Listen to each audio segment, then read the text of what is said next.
Alan Mendelsohn, The Boy from Mars by Daniel Pinkwater. Chapters 39 and 40. Chapter 39. The Fleegix tasted lousy. I wasn't surprised. It tasted worse than the watery hot chocolate my mother makes. The stuff they serve at the Bermuda Triangle Chili Parlor is 10,000 times better. Lance Hergesheimer and his friends made a big deal about drinking the Fleegix. This didn't surprise me either.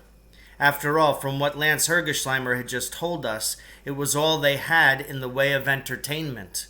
Nobody made a sound while they handed around the cups of Fleegix. The cups were made of plastic. They were like some cups my parents have for drinking coffee and stuff outdoors. They're called thermo cups, or something like that, and they have double walls with an air space between. They're supposed to keep your drink hot longer than an ordinary cup. It doesn't work. The handles of the cups were made of transparent plastic, and inside each handle was a little sprig of weed. I supposed that was the Sigismunda formosa Lance Hergesheimer had told us about. Once the cups of Fleegix were distributed, they were about 1/3 full, which I wasn't sorry about. Everybody sat around with closed eyes, taking a little sip now and then. I tried to get into it, closing my eyes and taking little sips, but it just tasted like watery hot chocolate to me. I could see that Alan Mendelsohn wasn't too excited by the Fleegix either.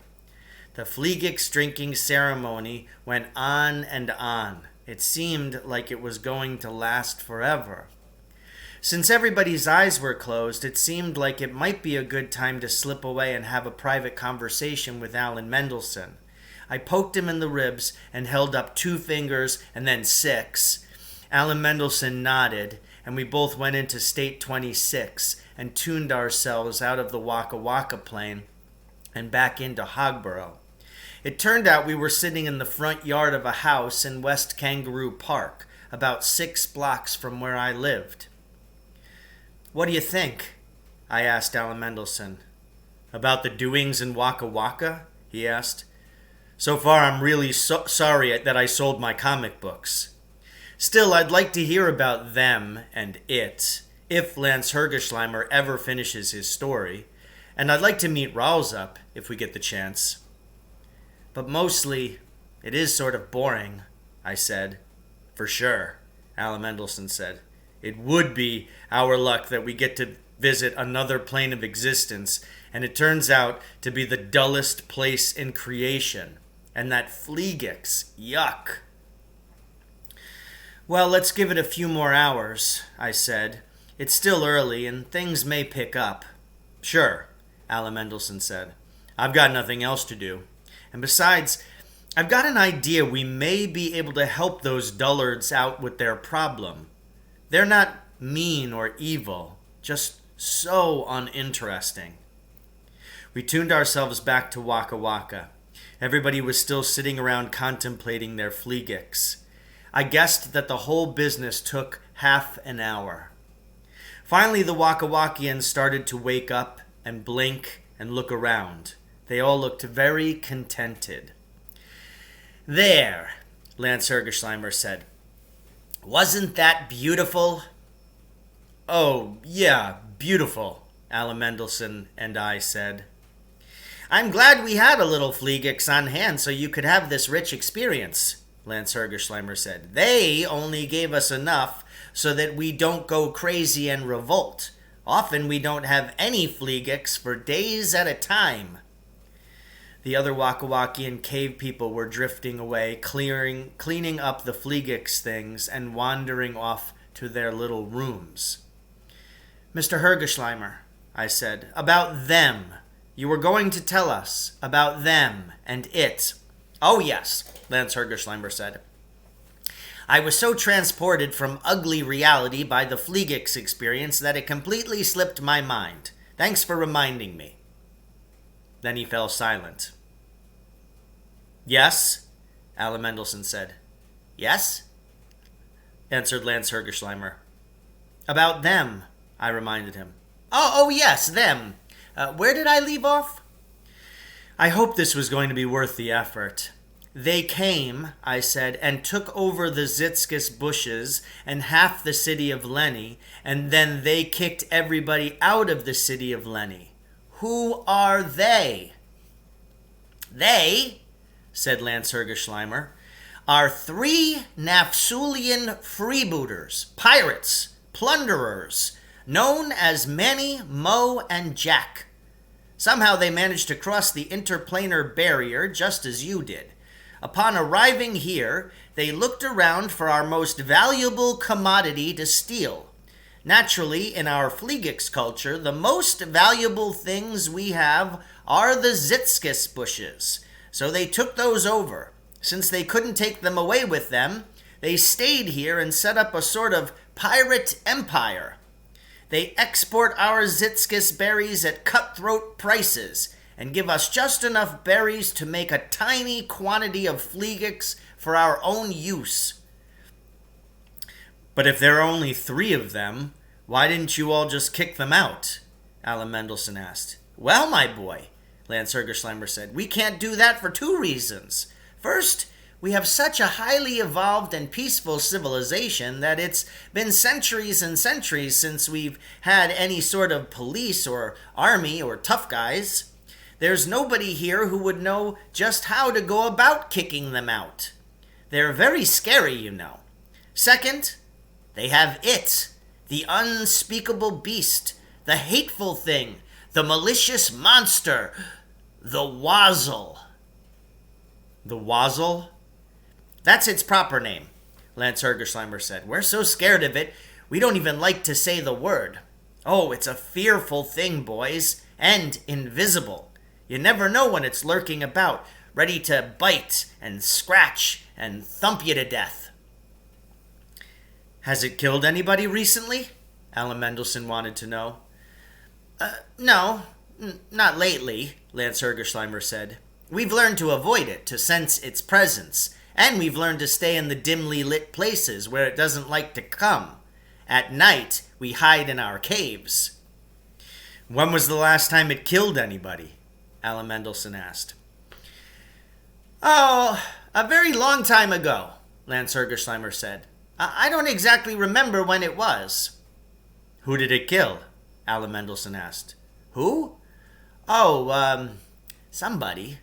I think it was, Actually, I don't remember who got killed, Lance Hergesheimer said.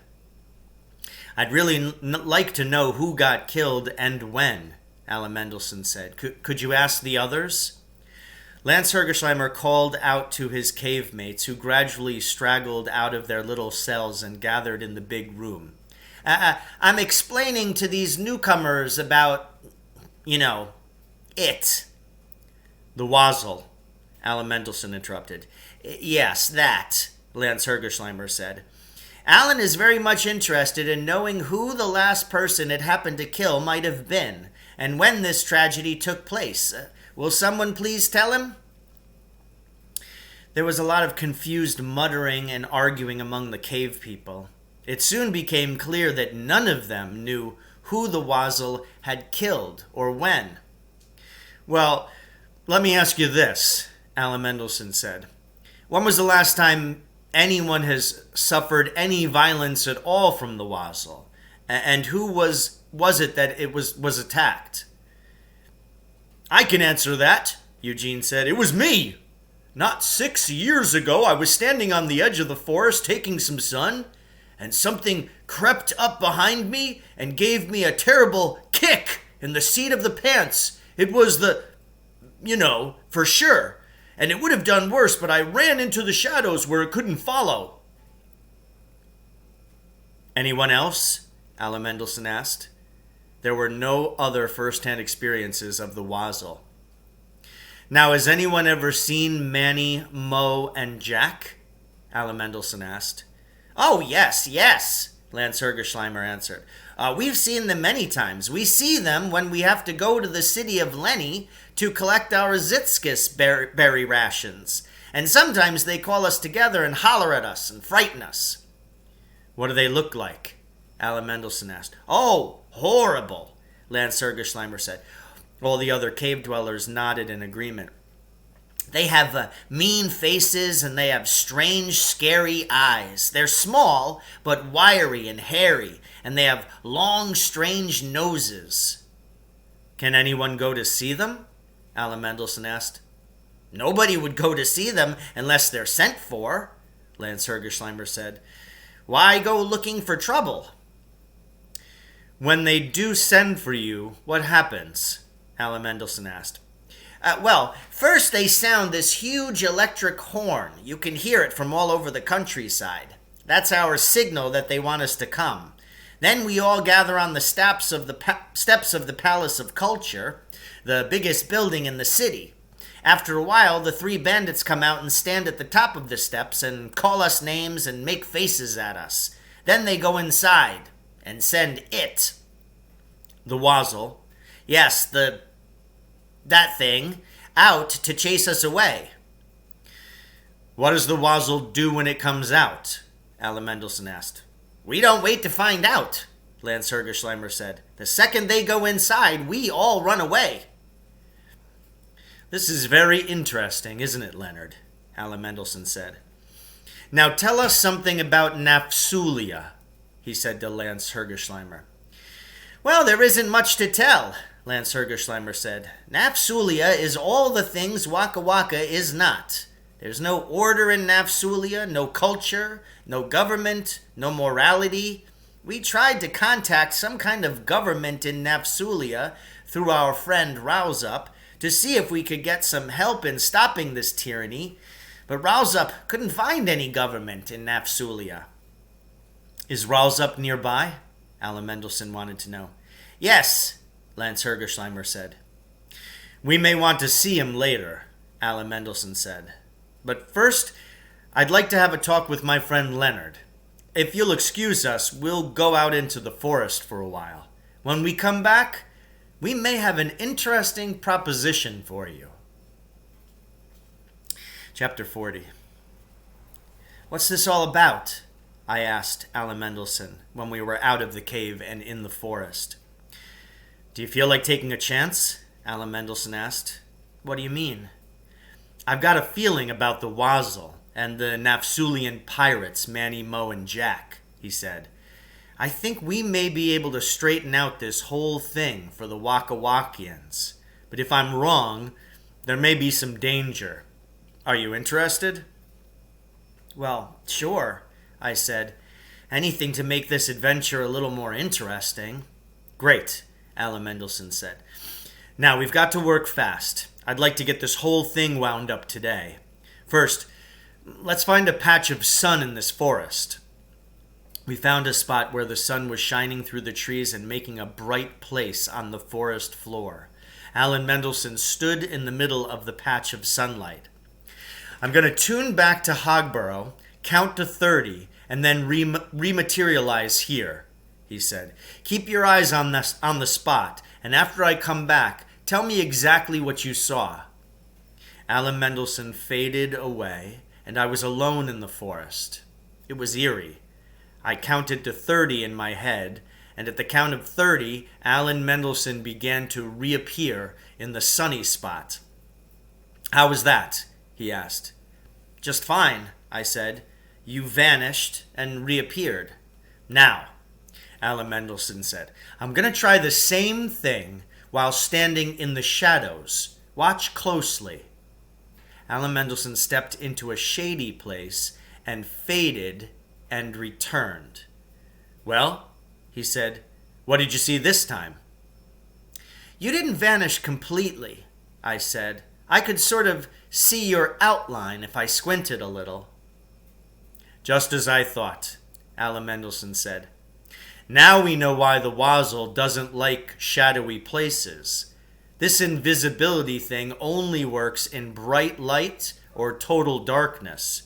Remember, in Hergesheimer's Oriental Gardens, Lance Hergesheimer said he could still see us when we tuned ourselves into the Hogborough plane. He said we were like thick places in the air. Does that mean that there are sort of ghost images of us walking around Hogborough? I asked. And do you think it's permanent? I mean, when we go home, will there be ghosts of us here in Waka Waka? I think we aren't really all together in either place, Alan Mendelsohn said. When we get ready to go home, I think we have to go to Hergesheimer's Oriental Gardens in order to get all the way back into the Hogborough Plain, the same way we got here. We can't get totally into Waka Waka because we really belong in the Hogborough Plain. But Lance Hergesheimer is from the Hogborough Plain, and he's totally here, and he can't get back, I said. Yeah, Alan Mendelsohn said, and that worries me.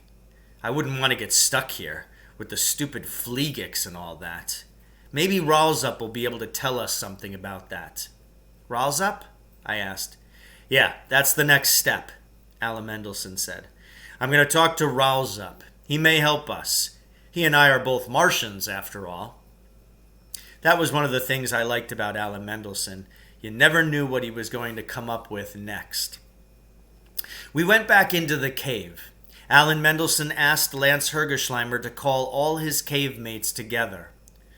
Look, Alan Mendelsohn said, if the Wazzle were taken care of, do you think you could handle Manny, Mo, and Jack? I don't know, Lance Hergesheimer said. Nafsulians are pretty tough. They never give up. Even when they pretend to surrender, they still have a lot of fight left in them. There's only one way to be sure that a Nafsulian is finished. And what's that? Alan Mendelsohn asked. Well, there's one ultimate Nafsulian gesture of surrender, Lance Hergesheimer said. If a Nafsulian removes and replaces his hat continuously while rubbing his belly with a circular motion, that is a gesture of surrender which no Nafsulian can retract. Alan Mendelsohn and I looked at each other. I can just about promise you a complete unconditional surrender if you will just cooperate, Alan Mendelsohn said. Now, how many Waka Wakians live in this forest? Oh, I'd say about 20,000, Lance Hergesheimer said. Can you spread a message to all of them? Alan Mendelsohn asked. Yeah, we could do that, Lance Hergesheimer said. Okay, Alan Mendelsohn said. Tell everybody to get a piece of wood suitable for making a torch. When you hear the electric horn calling you to the city of Lenny, everybody has to turn up with a burning torch. Tell everybody to pick the rottenest, smokiest wood they can find. Will you do it? How do we know this will work? Lance Hergesheimer asked. Because Ralsup, the Martian High Commissioner, is going to give my plan his full approval, Alan Mendelsohn said, if someone will just take me to him now. Apparently I wasn't supposed to go with Alan Mendelsohn to see Ralsup. This bugged me a little bit. I thought he was carrying this bit about being a Martian too far. I would have liked to see the Martian High Commissioner too. As it was, Alan Mendelsohn was led off by Lance Hergesheimer and some other Waka Wakians to the cave where Ralsup was staying. The rest of the people from Lance Hergesheimer's cave hurried off to spread the word through the forest. I kept myself busy collecting torchwood. I was on my own for about an hour.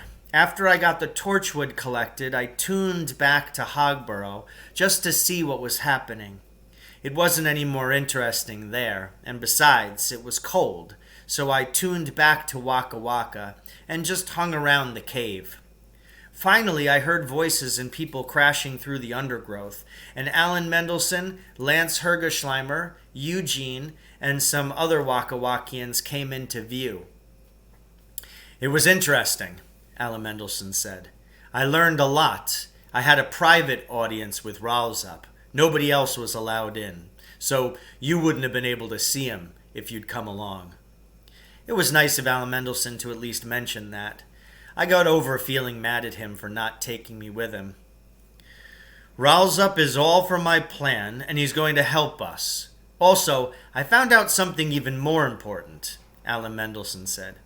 If anybody comes to Waka Waka and stays a certain number of hours, he gets stuck here. How many hours? I asked. Ralsup isn't sure, Alan Mendelsohn said. He's been here before and stayed up to 8 hours. Then you have to stay away for at least a year and sort of build up an immunity. So I guess we can figure that up to 8 hours is safe. At least for Ralsup and me. I don't know if it's the same for an Earth person. Maybe you should go back now and I'll try to bring off my plan without you.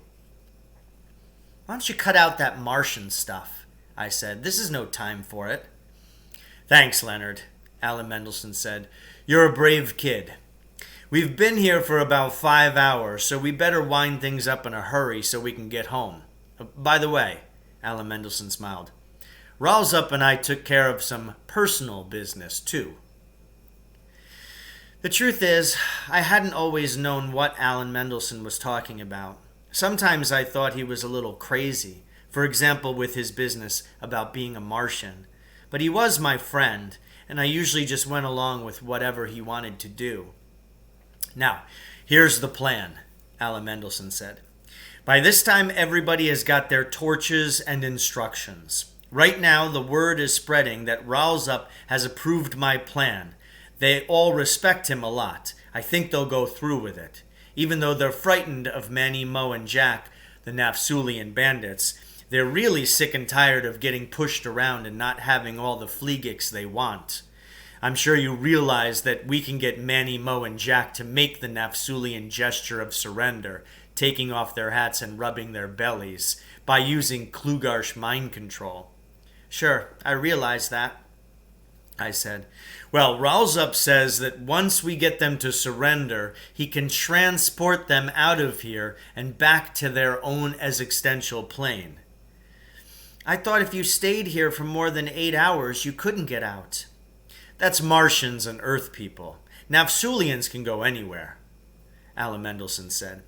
All we have to do is get Manny, Mo, and Jack to summon all the people of Waka Waka to the city of Lenny.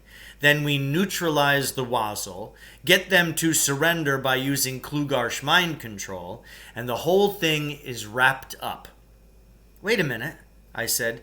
How are we going to do all those things? How will we get them to summon all of the people? And what if we can't get them to surrender by Klugarsh mind control? We don't know if it works on Nafsulians. And what if the Wazzle doesn't want to be neutralized? If any of those things happen, we just have to tune ourselves back to the Hogborough plane and never come back here again. Because if I'm wrong about any of this, and any of the Waka Wakians survive, they'll never get over being mad at us. Look, I said, I think we'd better talk this over some more. There's no time, Alan Mendelsohn said. We've only got 3 hours to get this done. Then we have to get back to Helga Schleimer's Oriental Gardens to make the complete return to our own existential plane. And it's a good half an hour walk to Lenny, so we'd better start moving right now. So ends chapter 40, Alan Mendelsohn, the Boy from Mars.